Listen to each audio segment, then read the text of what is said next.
Muy buenos días, amigos. Francisco Antonio Méndez y el programa Economía y Mercado les saludan. Este martes 3 de febrero del 2026, con 21 grados Celsius, señores, aquí en La Julia, Distrito Nacional, y un frío cómodo, como dicen los muchachos. Bueno, bastante fresco el ambiente, una brisa gélida, una brisa fuerte, como si estuviera, bueno, más fuerte que las de Semana Santa, que se pone, ¿verdad?, en Cuaresma. Hay un frente frío y ustedes, los que vivimos en alturas, uno oye cómo tiemblan las persianas y cómo suena el ventarrón. Bastante fresco está el país y eso, según dicen los meteorólogos, eso va a durar, creo que hasta hoy es martes, ¿verdad? Todavía hasta el jueves, algo así. Y realmente, históricamente, los meses más fríos, el periodo más frío del año es aquí en el hemisferio nuestro, es la segunda mitad de enero y el mes de febrero. Justamente estamos a 2 de febrero, pero realmente es así. Me comentaban los muchachos acá que cuando uno era niño y eso, los meses fríos realmente eran como que en noviembre y diciembre. Quizás uno lo sentía porque venía del calor y era, pero yo creo que más o menos, bueno, antes llovía era en mayo. Y ahora aquí lo que le coge con llover es en noviembre. Ustedes han visto las inundaciones, ha cambiado el cambio climático, ha modificado mucho los patrones del clima. Y así hay ignorantes con poder que ponen en duda lo del cambio climático. Y repito, ignorantes con poder, justamente. Bien, señores, bueno, ande abrigadito, aproveche, saque su suera, su suéter, su chalequito y ese tipo de cosas y póngase un gorro para que no se resfríen los que son propensos, ¿no? Y eso es lo que tenemos, el clima bastante fresco aquí en el país. Porque San Juan, Jarabacoa, Padre Las Casas, las montañas de Asua, Polo, Hondo Valle, Constanza, toda la zona, todo lo que es cordillera, Ocoa, todo lo que es montañoso, es fresco, muy frío. Cambita, toda esta zona de por aquí de Villa Altagracia, donde esa zona es fresca, muy fresca normalmente, pero ahora tenemos toda la parte de los valles que con frío también. Eso es lo que tenemos acá. Bueno, el presidente de nosotros anda por Dubái, en un asunto ahí de presidentes, una cumbre. No sabemos cuáles son los temas que se van a tratar por ahí. No conocemos de nada así trascendente ni de líderes mundiales. Estuvo la cumbre de Davos, donde estaban los países importantes del mundo, los más poderosos. Y la verdad que yo no sé. Hubo otra cumbre de Davos en Latinoamericana, por los otros días por Panamá. No estuvimos ahí, que debíamos haber quizás estado en esa, porque eran los coterráneos de por aquí. Bueno, no sabemos. Yo no he visto en la prensa, habla de que anda por allá, por Dubái, una que sé yo qué de presidente, pero la verdad es que ni sabemos qué es lo que es. Y si los países importantes y aliados nuestros no están ahí, la verdad que no puedo. No me atrevo ni siquiera a afirmar de qué es lo que se busca por ahí. Pero está por allá nuestro presidente. Aquí tenemos informaciones variadas y a nivel internacional siguen igual los mismos problemas de siempre. Se anuncian reuniones para el 4 y 5 de tripartitas entre Ucrania, Rusia y Estados Unidos para dar continuidad a las reuniones previas de los otros días. Ojalá y se llegue a algún acuerdo ahí. El tema crítico que todavía se mantiene son las garantías de seguridad para Ucrania, de que mañana, pasado mañana, en un futuro cercano o lejano, Rusia no vuelva a atacar a Ucrania con sus intenciones de convertirla en un país vasallo cualquiera, como es Bielorrusia. Entonces, hay sus dudas al respecto. A veces Trump quiere anotarse ese mérito de haber cerrado la guerra, pero siempre de haber terminado esa guerra, pero siempre el dado se le carga para el lado de Putin.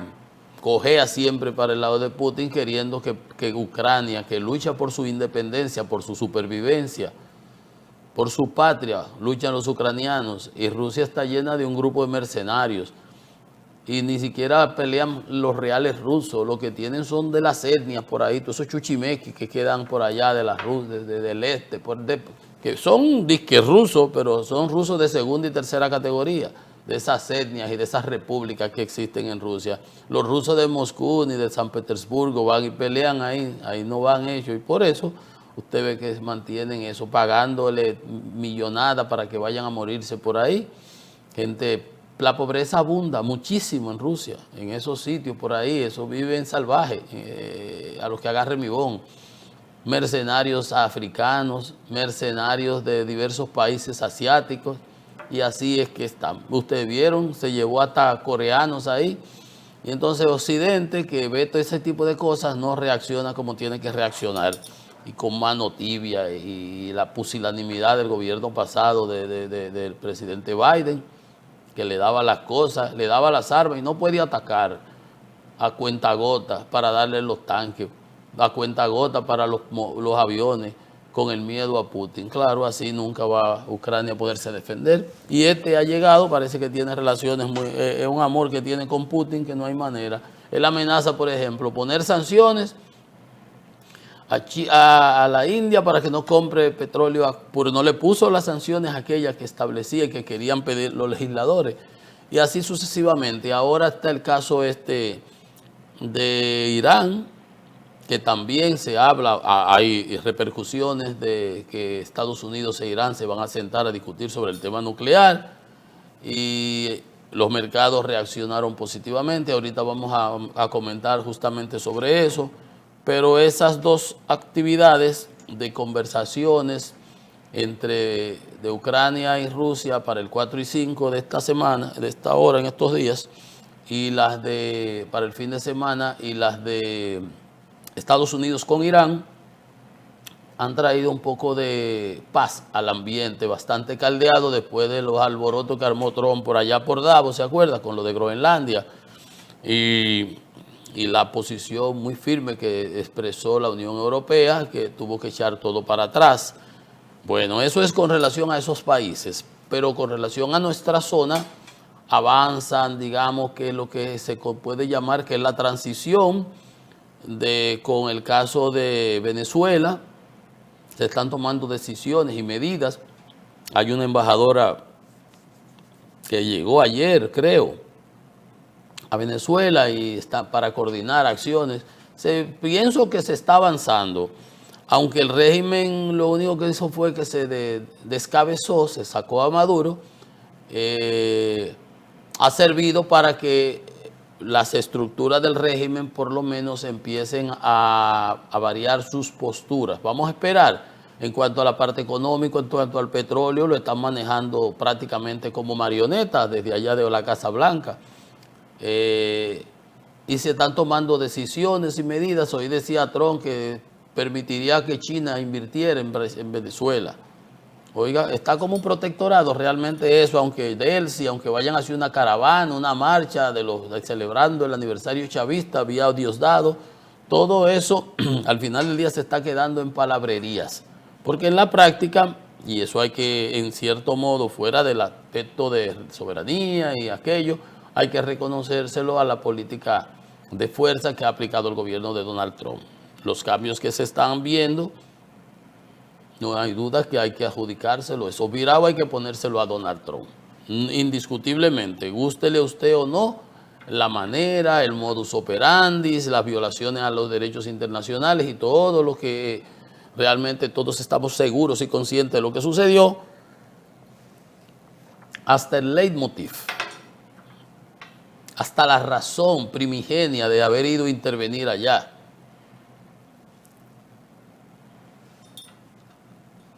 Que muchos alegan y muchos calculan que te lo mezcla eso con Groenlandia, con los ataques a Irán, con allí, con todos esos líos que se arman a nivel internacional como una manera de ocultar lo que está sucediendo a lo interno de los Estados Unidos. Con el caso Epstein, donde sale Trump mencionado miles de veces, donde salen funcionarios del gobierno, donde salen personalidades de todo el mundo, donde han redactado y sacado y ocultado. Ahí eso hay un manejo muy inmediato, muy discrecional, como abro esta, pero esta no. Entonces, para que no se sepan cosas que están ahí, pero no hay crimen perfecto y se han ido colando cosas y se están diciendo cosas y se están viendo cosas que parece ser que por eso es que no se quería que se diera a conocer ese expediente. Pero en contra de la voluntad de Trump y de la Casa Blanca, los representantes, los diputados norteamericanos, al final votaron una ley y todos los senadores también bipartisana la aprobaron, todo el mundo prácticamente. Se abstuvo, votó en contra, creo, un solo, y al final tuvo que aprobarla Trump. Y están dando a conocer las informaciones a cuentagotas, redactadas, se bloquean para que no se vea sobre quién se habla y un sinnúmero de cosas, pero han salido. Muchos entienden que entre esas cosas que se hacen a nivel de la política internacional se están haciendo para ocultar esos problemas que hay en lo interno de la economía norteamericana. Por un lado, la economía en el suelo, las quejas, las encuestas que dan por el suelo a Donald Trump, la reciente elección que hubo el fin de semana en el Distrito 9 de Texas, un estado totalmente rojo, un condado en donde Trump ganó por 17%, 17 puntos arriba le ganó a Kamala, una pela de calzón quitado, y ahora gana por 14. Yo dije por 12 ayer, por 14. O sea, hay un switch, un cambio de preferencia de un 31%, eso es gigantesco. Y eso tiene preocupado a la Casa Blanca y hay acciones desde la Casa Blanca, que aquí hay mucha gente que lo ha venido diciendo, de interferencia en las próximas elecciones que deben celebrarse en noviembre. Ahí mandaron en Fulton County, eso es Georgia, en Atlanta, a intervenir los registros electorales, y en donde se apareció la directora nacional de investigación, que no tiene nada que ver con cosas internas de la política norteamericana, debe ser para defensa internacional de asuntos con Rusia, China, Corea, etcétera, los enemigos, por cosas que pongan en riesgo la seguridad nacional. Y la mandó con agentes del FBI, los mandó Departamento de Justicia, y esa señora, que no tiene nada que ver con eso, a incautar información y todo eso. Hay comentarios en la prensa norteamericana de que lo que se está es preparando todo el terreno para un fraude electoral o para intervenir. Hablaba de nacionalizar las elecciones, alegando que en el 20, cuando él perdió, que él dice que perdió, y más de 34 jurados, jueces, le demostraron que ninguno de los alegatos eran ciertos, de ninguno de los casos que hizo, y alegando que él había ganado esas elecciones, cuando él llamó a ese condado para que le consiguieran 12.780 y pico de votos para él ganar ahí. Y él llamó, y eso es parte de un sometimiento que le hicieron, pues ahora él ha mandado, incautaron todas las informaciones que están ahí, y lo que se está viviendo en los Estados Unidos es bastante raro, enrarecido y complicado. Tuvo que retirar las guardias de Minnesota, que la población se tiró a la calle, le hicieron creo que 2 huelgas nacionales en Minnesota, los ICE, eso de inmigración, y la repulsa que están cosechando no es pequeña. Entonces, por eso hay gente que entiende que lo que se está es preparando todo el terreno para que no haya ni siquiera elecciones en noviembre, o para que se haga como se había recomendado para las elecciones del 20, que se declarara la ley marcial y ellos ocuparan las máquinas de votaciones, intervinieran las elecciones, y todo eso que estamos hablando, no estamos hablando de lo de Uganda,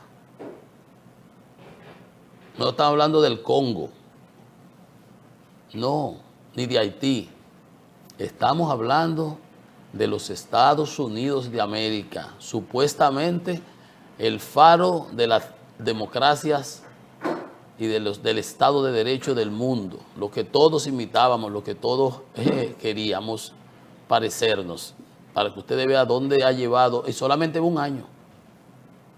Solo va un año, no crea que no es un año que va de este señor que se llama Donald Trump en la presidencia. Así las cosas, hay que darle seguimiento porque hablaron de nacionalizar las elecciones, que en 15 estados, que tienen que ellos, los republicanos, nacionalizar. Eso es sacar a todos los extranjeros, porque dicen, entre los extranjeros, ya todos los que votaban por Trump el año pasado, ahora se dan en el pecho. Gente que hasta con dibujo de Trump aquí dibujado, de esos que se ponen muchas cosas, figuras y dibujos, deportados y todo, porque pensaron que por eso se iban a quedar en Estados Unidos. Entonces, todas esas cosas tienen a ese país muy caldeado, muy caldeado. Por cierto, ayer aparentemente se pusieron de acuerdo, van a votar para porque hay un cierre del gobierno federal por el asunto del presupuesto, porque los demócratas están exigiendo que se controlen las políticas del Departamento de Seguridad Nacional, que están agresivamente persiguiendo a todo el mundo y atropellando y matando y haciendo todas esas cosas. Entonces vamos a ver cómo sigue el panorama en Estados Unidos. Bien, aquí yo les decía, ayer fue, cuando el presidente en estos días, el lunes, ¿cuándo fue que habló el presidente que dio, bueno, lo del monorriel? Sí. Y dijo lo de Aerodón. Dijo que iba a someter a Vinci, a la compañía, porque no habían cumplido. Ayer le respondieron ellos con espacio pagado, detallando todo, cómo habían cumplido, que habían ejecutado, que estaban los procedimientos, los procesos que tenían pendientes. Y yo decía, bueno, al presidente está bueno que le pase, porque en Palo Largo no se pisa base, ¿verdad? Recuerdan que le decía esa frase, porque el gobierno se embolsilló sus 775 millones, muy orondo, firmó ahí, sancocharon eso, lo aprobaron con la oposición en contra.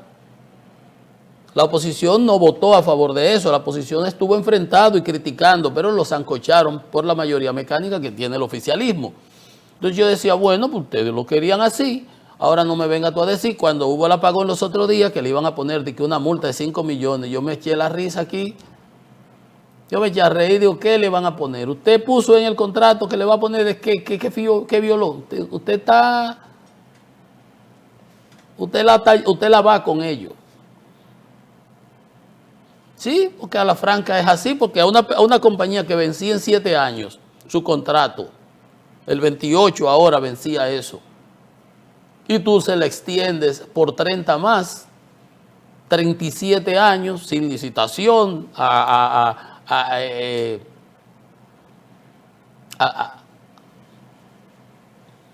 su linda cara. Porque va a dar 775 millones y lo voy a dar adelante para que tú lo uses en la campaña. Muy bueno. Entonces tú ahora tienes que atenerte a las consecuencias. Y ellos responden y dicen, no, tampoco es así porque nosotros hemos cumplido. Si han cumplido o no, yo no sé, yo no he visto el contrato, yo ni voy a perder mi tiempo con eso, pero ellos respondieron. Y yo decía, pero el problema ha sido que usted fue que hicieron eso. Y a lo mejor, como fue sancochado eso, le dieron para allá, sin ver detalles ni nada. Eso fue ayer como le respondió Aerodón. Leonel Fernández, que fue un opositor acérrimo a esa extensión, desde entonces, cuando estaba en la campaña, y mucho que lo criticó, y se refirió al tema, pero como el gobierno tenía mayoría en el Congreso, lo pasó como quiso. Dice Leonel Fernández, gobierno no tiene calidad moral para demandar a Aerodón por retrasos en el Aeropuerto Internacional de las Américas. Parecido a lo que yo decía ayer. Usted quiso su cosa, moño bonito, coja jalones. Ahora estamos todos pasando trabajo y ellos con un contrato extendido a 30 y tantos años. Y si lo van a someter, a lo mejor el contrato, ¿dónde dice aquí que yo estoy violando nada? Porque eso fue sancochado básicamente. Entonces el presidente habló el 26 de enero, dijo que estaría dispuesto a demandar a la empresa, pero a una empresa que tú le extendiste hasta el 2060, por 30 años, una cosa que vencía ahora el 20 y tanto. Dice el presidente Fernández, dice, Abinader, el mandatario, no tiene calidad moral para judicializar a Aerodón, teniendo en cuenta que prolongó un contrato sin revisar nada. Como yo decía, yo lo decía de otra manera, en Palo Largo no se pisa base. Le dieron para allá y lo zancocharon. Únicamente porque necesitaba dinero para la campaña electoral celebrada en el 24. Bueno, eso lo dice el presidente Fernández, que es una crítica que le ha venido haciendo. Dice que el gobierno adelantó la suscripción del contrato que expiraba en el 30, era en el 30. Lo adelantó, 7 años se fue adelante para coger dinero adelante. No esperó que expirara, sino que adelantó la renovación hasta el 60. Lo hizo porque iba a recibir en lo inmediato 750 millones de dólares, que se dijo que se iban a utilizar para construir un puente en el río Sama, en la Máximo Gómez, otro puente, pavimentar la calle de la Caleta y un hospital en San Cristóbal, y nada de eso se ha hecho. Asegura que el tren gubernamental no ha cumplido con ninguna de esas promesas y que ese dinero fue utilizado para campaña. ¿Con qué autoridad moral, si no se hicieron las obras, es que el gobierno ahora va a judicializar a esa empresa que le dio el dinero y le dijo, hemos cumplido, le bajamos hasta el dinero adelante? Esto dice Leonel Fernández. El PRM utilizó los fondos económicos para comprar alcaldes y regidores con la finalidad de ganar las elecciones en febrero y proyectar una imagen de invencibilidad para las de mayo. Y realmente le fue bien. Yo lo dejo del tamaño, bueno, ya ahí son las declaraciones políticas y la crítica política que hace el presidente Fernández con todo su derecho y con toda su calidad moral, porque él se opuso fundamentalmente. Y de hecho, su antítesis era el presidente Abinader, que lo justificaba y todo eso votan, pues son sellos gomígrafos que están en el Congreso, así como pasaron la ley de trata, la del DNI, toda esa bobería que han aprobado ahí. O sea que si en realidad aquí hablando de calidad moral, digamos, legitimidad para hacer esa crítica, el presidente Fernández sí la tiene. Y la queja del presidente Abinader es como, ¿cómo lo podríamos decir? Bueno, tú te lo buscaste. Tú te lo buscaste por esa situación. No revisaste nada, extendiste el contrato, las falencias que pudieron haber habido y que son naturales en la primera concesión otorgada, se pudieron haber mejorado en una segunda ola de reforma para una licitación con las condiciones establecidas, todas mejoras. Sanciones concretas. ¿Qué se acaba de hacer ahora en estos días? La ley de compras y contrataciones. ¿Qué decía Pimentel? Que la anterior ley no tenía precisado las sanciones que había y mejoras que se pudieron hacer. Así se pudo haber hecho en este contrato de concesión. Ah, no, pero se quería el dinero adelante, se necesitaba para esos fines y ahí está. Usted quería moño bonito, aguante ahora jalones. Y aguante que Leonel Fernández le saque en cara. A ti no te luce. A ti no te luce porque tú fuiste que se lo extendiste por 30 años adicionales, 7 años antes de que venciera, y le diste y no le revisaste absolutamente nada. ¿Qué te quejas ahora? Eso pudiera decir el presidente Fernández. Y hasta razón le sobra. Y hasta razón le sobra. Vamos a ver, y la empresa dice que ha cumplido. Que haya cumplido o no, que el presidente tenga la razón o no, esos son otros 500. La realidad es que eso se advirtió y se aprobó con la oposición de los partidos de oposición. Eso lo zancochó el oficialismo en el Congreso porque tenía mayoría mecánica y tiene. La verdad sea dicha. Igual que esto, hemos sido coherentes en ese tema. La discrecionalidad con la que el gobierno ha manejado los casos de extradiciones y narcotráfico, pedidos en extradición, narcotraficantes pedidos en extradición por los Estados Unidos, que entonces salen diciendo, no, porque la diferencia es que ahora lo sometemos, no, ustedes no someten a nadie, pues son los gringos que vienen a buscarlo. Y a los que hay que extraditar, que hay que someter, que la Procuraduría tiene que someter a un juez y dar la autorización y el presidente firmarle extradición, No los hacen cuando son del gobierno. Pero resulta que prácticamente todos son del oficialismo. Es por racimo, por docena. Miguel Gutiérrez va y se entrega a Miami, en lugar de que lo apresen aquí y lo extraditen. Yamil Abreu, casi lo mismo. ¿Quién más? Vamos por parte. En estos días veíamos ya el general Durán Jerez, condenado en Miami, y junto con el regidor ayer que veíamos, Yeyea, Erickson, que yo qué, Yeyea, el regidor del Distrito Nacional del PRM, no lo apresaron. El de la DNCD, una vez que le preguntan en una semanal de la del presidente, dice, no, porque yo lo que tienen son un caso en Miami. Allá lo tienen y aquí no sabemos lo que están haciendo. Que tenía un barco que se llevaban la droga desde ahí, creo que ahí de lo que se llamaba, Fricolandia. Ese tampoco lo apresan. Ese va y se entrega, el tal Frico.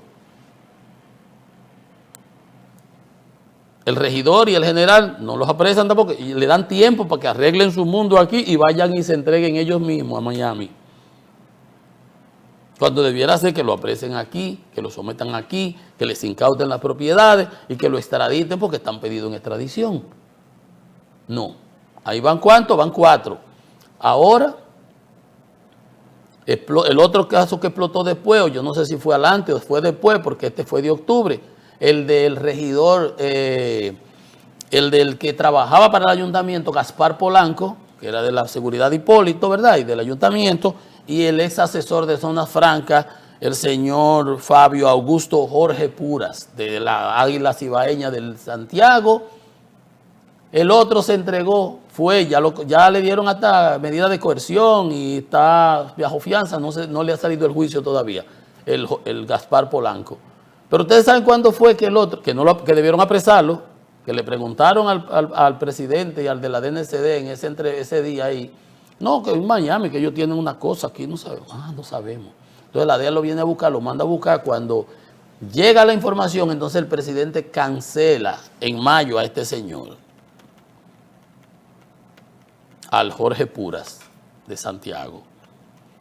En mayo fue destituido de su cargo el 23 de mayo del 25, luego que las autoridades norteamericanas notificaran que estaba pedido en extradición y que lo estaban investigando formalmente.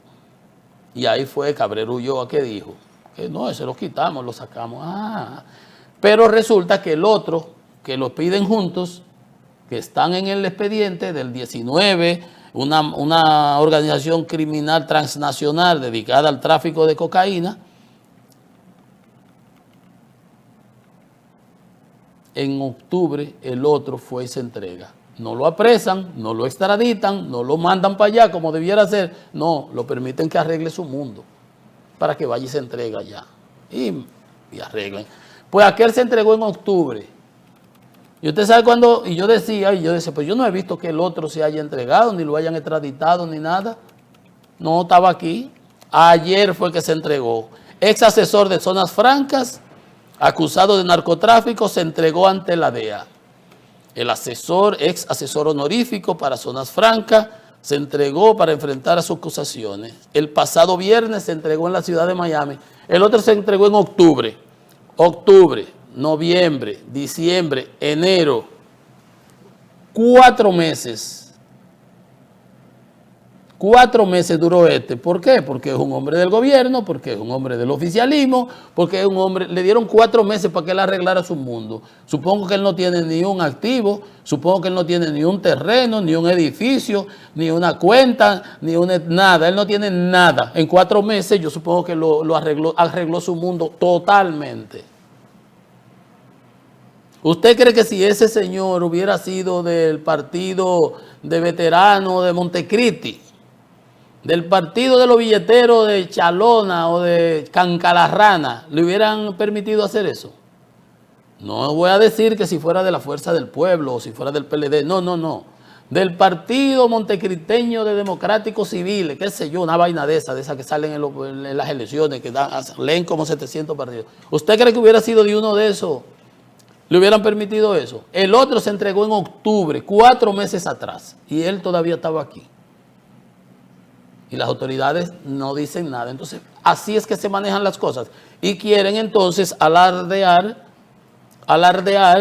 de cómo es que están persiguiendo las cosas. No, cómo es que tratan a los suyos. Entonces, no se ofendan cuando se lo digan, porque es que estas cosas, es que tú no puedes ser. Yo no sé ni quién es ese señor, en mi vida lo he visto, ni me interesa, ni me importa. Pero si el otro fue, que lo permitieron también, que se fuera y se entregara, pero le apuesto que si fuera de la oposición, lo fueran a buscar y lo agarraran. A las 3 de la mañana, en cuero, se lo llevaran, con un gorro, una cosa. O sea, como pasó con Senasa, a unos en Las Parras, en Najayo, al final, qué sé yo, en Las Parras, en lo que sea, en La Victoria, y a otros en su casa. A mí no me importa ninguno de ellos, ese no es el punto. Es que o toro o vaca. Esa discrecionalidad, con unos sí, con otros no. A los enemigos le aplicamos la ley, a los nuestros entonces lo tratamos con guante de seda y le permitimos. Usted imagínese que ese señor tenía 4 meses ya después que el otro se entregó. No que él lo sabía, porque él sabe que lo están investigando ya desde mayo el gobierno. Yo parto de que el otro se entregó en octubre, el socio de él.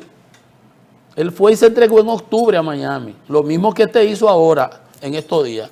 Gaspar Polanco, alias El Grande, se entregó a las autoridades estadounidenses a mediados de octubre para responder a las mismas imputaciones.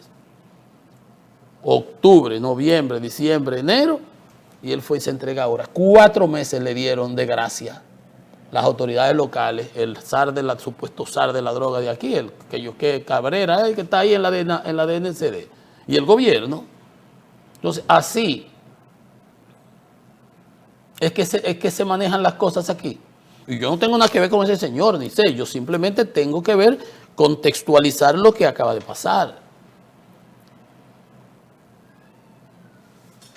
No está bien, así no se deben manejar las cosas. Ahí está. El otro se entrega en octubre y el Bauria se entrega ahora en febrero. 4 meses después, y las autoridades ni se dan por enteradas. Él va y se entrega, ni siquiera lo buscan. A lo mejor estaba protegido por las mismas autoridades locales para que mientras tanto arreglara su mundo aquí.